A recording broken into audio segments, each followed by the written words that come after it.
Bien, on va passer ici, on va sortir du plein écran, donc avec la touche F, parce que j'ai envie de voir le bord de l'image pour l'instant. Donc vous avez attribué à cette image le profil sRGB. En faisant édition attribuer, vous avez attribué le profil sRGB, parce que c'était une image qui venait du web, et donc ça paraît logique qu'elle soit en sRGB. Si le webmaster a bien fait son boulot, il a adapté l'image qui était peut-être en Adobe RGB, il l'a adapté vers le sRGB. Donc il y a moins de couleurs dedans, mais au moins elle est adaptée. Il a pu voir à l'avance ce que ça allait donner sur les moniteurs des internautes. Alors ici en bas à gauche, je vais demander que les informations ne concernent pas le poids de l'image. Il y a un truc qui m'intéresse plus, c'est d'aller voir le profil. Vous allez dans le menu ici, jusqu'à la ligne profil. Et là, vous voyez que Photoshop sait maintenant que c'est du profil sRGB, il n'y a pas de problème.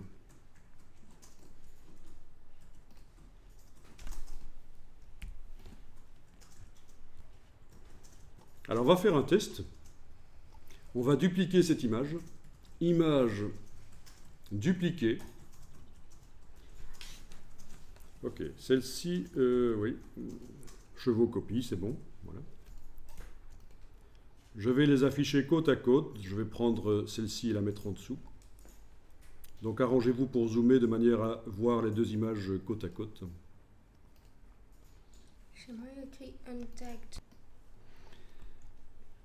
Bien, donc les deux images sont là. Pour l'instant, c'est deux images sRGB, on est d'accord.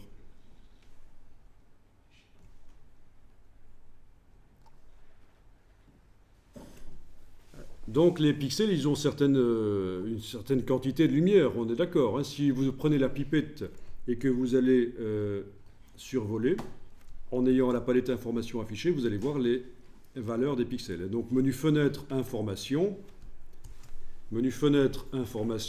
vous prenez la pipette et vous voyez que quand vous survolez, chaque pixel a des quantités de lumière rouge, vert, bleu.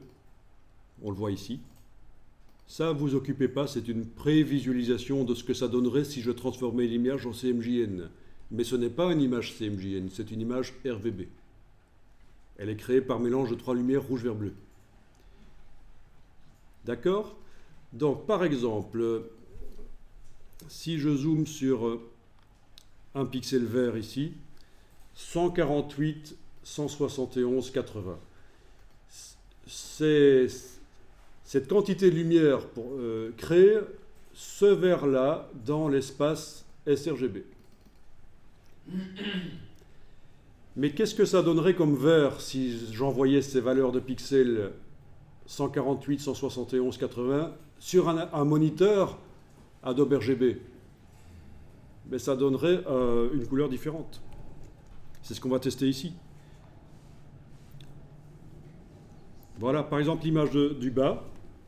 L'image du bas, on va dire, tiens, les valeurs de pixels, les lumières qui sont dans cette image, je voudrais voir ce que ça donnerait si j'affichais cette image sur un moniteur Adobe RGB. Donc vous êtes en train de travailler sur l'image du bas, vous allez faire édition, attribuer un profil, et vous allez chercher le profil Adobe RGB. Édition, attribuer un profil, et vous allez chercher le profil Adobe RGB. Quand vous cochez et que vous décochez la case aperçue, vous voyez déjà que les couleurs changent. D'accord? Il est indiqué Adobe RGB en bas à gauche de l'image du bas. Ok, vous comprenez le principe? C'est pas évident à comprendre. Hein. C'est que on a des informations dans l'image, des pixels, elles sont identiques dans les deux images. J'ai dupliqué l'image. Hein. On a les mêmes valeurs de pixels, les mêmes quantités de lumière dans les deux images. Mais quand j'envoie ça sur un moniteur Adobe RGB, et en fait vous comprenez que Photoshop nous fait une simulation des moniteurs sRGB en haut, Adobe RGB en bas. Hein. Photoshop est capable de faire dans chaque fenêtre une simulation d'un moniteur. Et il vous montre ce que ça donnera sur le moniteur.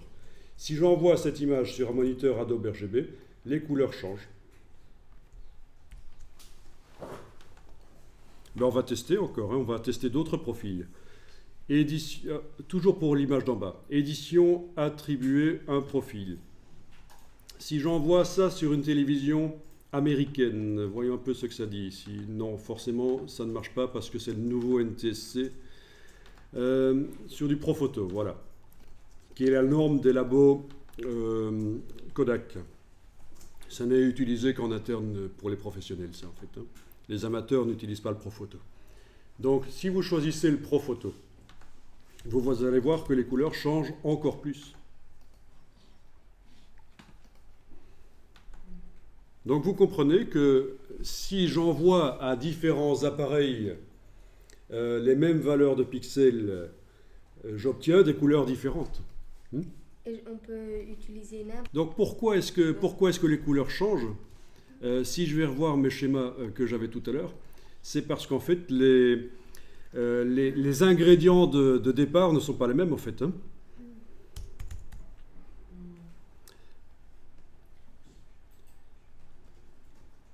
Il y a autant de valeurs de code pour les couleurs dans les deux profils, après de manière plus précise, plus large que l'autre.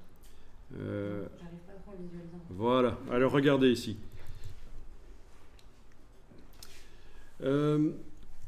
Les ingrédients de départ ne sont pas les mêmes. Vous avez dans le Adobe RVB un vert qui est plus saturé que dans le sRGB. Donc par exemple, là, c'est un le peu... vert le plus saturé de Adobe. Bon, ici, c'est un peu comme si j'avais de la soupe. Imaginez la soupe. Hein. Vous allez comprendre avec l'explication sur la soupe. Je fais de la soupe avec... Je vais vous écrire. Hein, ok. Ça va être plus compréhensible comme ça. Ok. Ma bonne soupe. Je sais que j'ai besoin de 2 kg d'oignons. Ok. 1 kg de pommes de terre. Ok. Et 0,5 kg d'échalotes. Non, on va pas y aller jusque-là. Restez sérieux. Je sais que... Ok, ça c'est ma bonne soupe, ok? Donc ça donne de la bonne soupe. Ok. Et imaginez que à un certain moment, mon fournisseur d'oignons, de pommes de terre et d'échalotes a un problème. Il doit se fournir chez un autre. Il doit se fournir avec un autre type d'oignon parce que le type A d'oignon, hein, les oignons de type A, sont en rupture de stock. Et donc, je vais chercher chez mon fournisseur 2 kg d'oignons, mais cette fois-ci de type B. Toujours 1 kg de pommes de terre, 0,5 kg d'échalotes, et j'ai de la mauvaise soupe. Pourquoi? Parce que c'est des oignons de type B.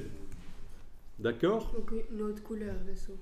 Voilà, et on en est... c'est ça qui arrive en fait dans Photoshop, c'est que vous avez un des ingrédients qui est différent, très différent dans le Adobe RGB que dans le sRGB, raison pour laquelle quand on met les mêmes quantités de lumière, on a un résultat différent. C'est dans l'interprétation que j'ai du mal.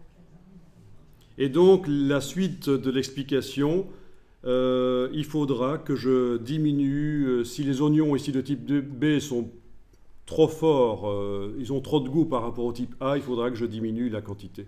Il faudra qu'à la place de 2 kg, je mette 1,5 kg, mais ça, c'est une autre histoire.